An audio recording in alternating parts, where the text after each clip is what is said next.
There are several opinions within the photography community that are absolutely toxic, and in my opinion, they need to go away.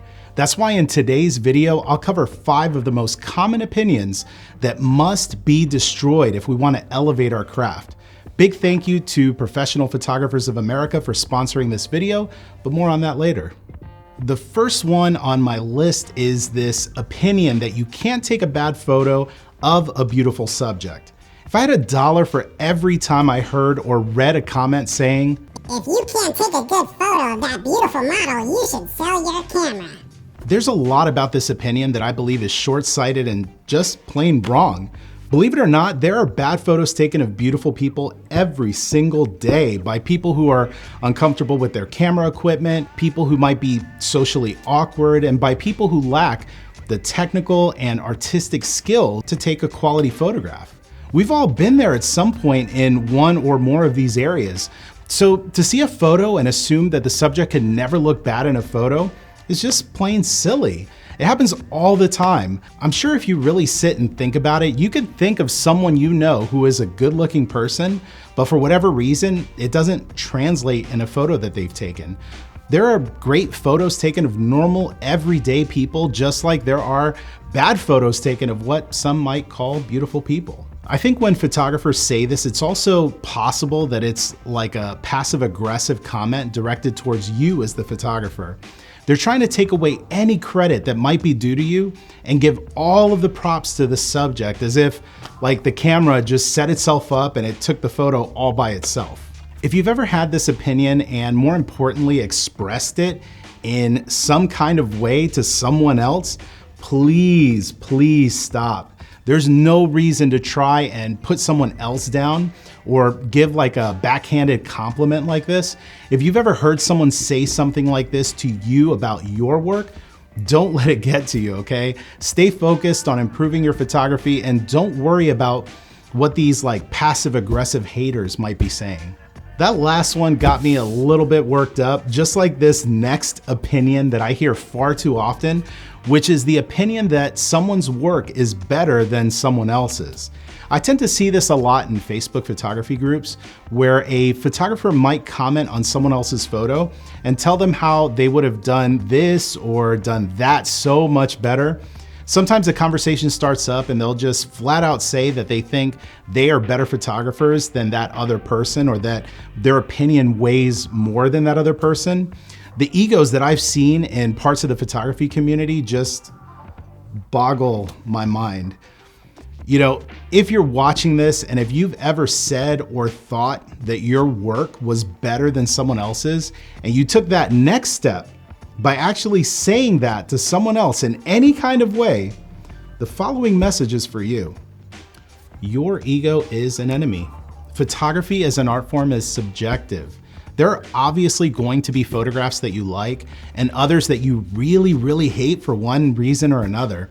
Those photos are likely taken by another human being, unless you're like watching this in the future where there are sentient Tesla robots that start taking photos too. I mean, I guess that could happen.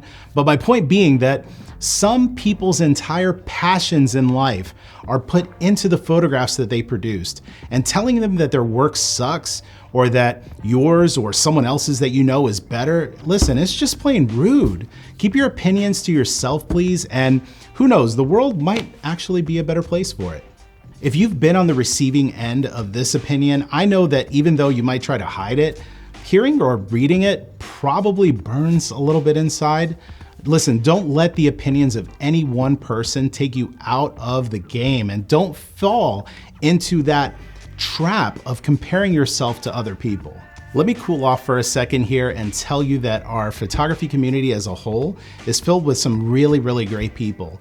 The last couple of years have been tough for all of us, and it's so important that we come together whenever we can. Next month on January 16th to the 18th, the sponsor of today's video, Professional Photographers of America, is hosting their signature conference and expo, Imaging USA in National Harbor, Maryland, that's just outside of DC.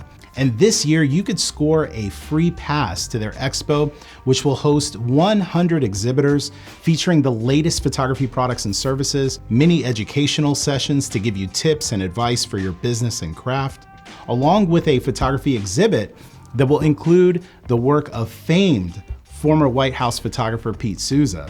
Get all of this at no cost to you. There's no better way to start your year. And if you want more, join PPA now and go to imaging for free with your first year of membership. With that, you'll get a free all-access pass to Imaging USA, including platform classes and keynotes, as well as evening activities, parties, the Imaging USA Expo, and other special events. I'm excited to announce that I'll be attending this January, and I'm looking forward to seeing you there in person. Click the link in the description to get your free ticket to the hottest photography expo of 2022, or join PPA now and attend the full conference for free. Maybe I'll even see you there. This next opinion is a weird one to me, and that's this idea that retouching is somehow wrong or just a bad thing to do. I mostly hear from newer photographers expressing this opinion, and I won't speculate the reasons for it, but I'll just say that if you're taking photos in a raw format, then post-processing and retouching is pretty much a requirement. Raw images typically lack sharpness, contrast, and many other factors compared to their JPEG counterparts, so there's always some level of work that's going to be required in post. There are some photographers out there who have what some might think is a heavy-handed style to their retouching, and here's the thing, they could still find success and notoriety for their work. Photography is a form of expression and art, and with that, we could express ourselves and our work however it is that we like. It's not for any other photographer that, for them to tell us that retouching in and of itself is a bad thing, unless of course they specifically ask you for your opinion, in which case, go easy. This next opinion was the topic of one of my recent videos, and that's this opinion that gear can or cannot make you a better photographer. It's such a highly debated topic in the photography community, and no matter which side of the aisle that you find yourself, that opinion really doesn't matter. I mean, think about it. If you're on the side of the argument that better camera gear makes you a better photographer, does it really matter in the grand scheme of things? I know photographers who have purchased some piece of gear that somehow made them take better photos, and I've also seen photographers who continually buy like the most expensive and the most fanciest gear, and they barely know how to power it up. It's a great topic for YouTubers like myself to stir up the community and create engagement. But at the end of the day, those opinions aren't going to sway someone who is adamant about whatever position it is that they hold. Now, on this same topic, several people commented on my video saying that their clients would somehow find their work less professional or find them less capable if they showed up to a photo shoot with something like a crop sensor camera. Listen, if you ever run into a client who says anything about the gear that you're using, chances are that they probably are photographers themselves. No one cares what gear you're using so long as you can deliver the same level of quality that you display on your websites and portfolio. It really only becomes an issue when you deliver subpar work and you happen to use some kind of equipment that's more entry level than what you typically use. Here's another opinion that I see a lot as a photographer who uses flash, and that's the opinion that natural light photographers shoot that way because they don't know how to use a flash. It's pretty much the ultimate diss that I see online, where a photographer states that they are a natural light only photographer and someone else chimes in and say that they're basically saying that they just don't know how to use a flash. Listen, maybe it's true. I mean, maybe they don't know how to use a flash. Does that mean that they can't produce a great image?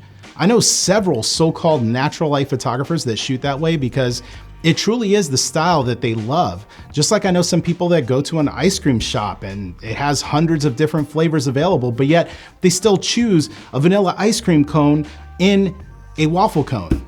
All right, guys, that's me. I mean, I know I'm kind of just boring like that.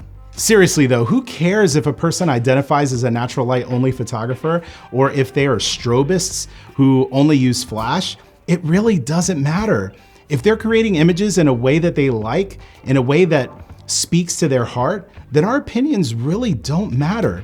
Expressing those opinions to those people in a judgmental type of fashion, it wears worse on us than it does on them. And that's why I think overall that these 5 photography opinions really just need to go far, far, far away. This might sound funny on a video talking about opinions that need to go away, but I want to hear from you and I want to hear your opinions on the topics I presented. Let's have a friendly and thoughtful conversation in the comment section below. And while you're there, do me a favor and hit that like button, as it really helps me out with the YouTube algorithm. Speaking of videos, YouTube thinks the video you see here on the screen is one that you'd enjoy, so let's check it out together.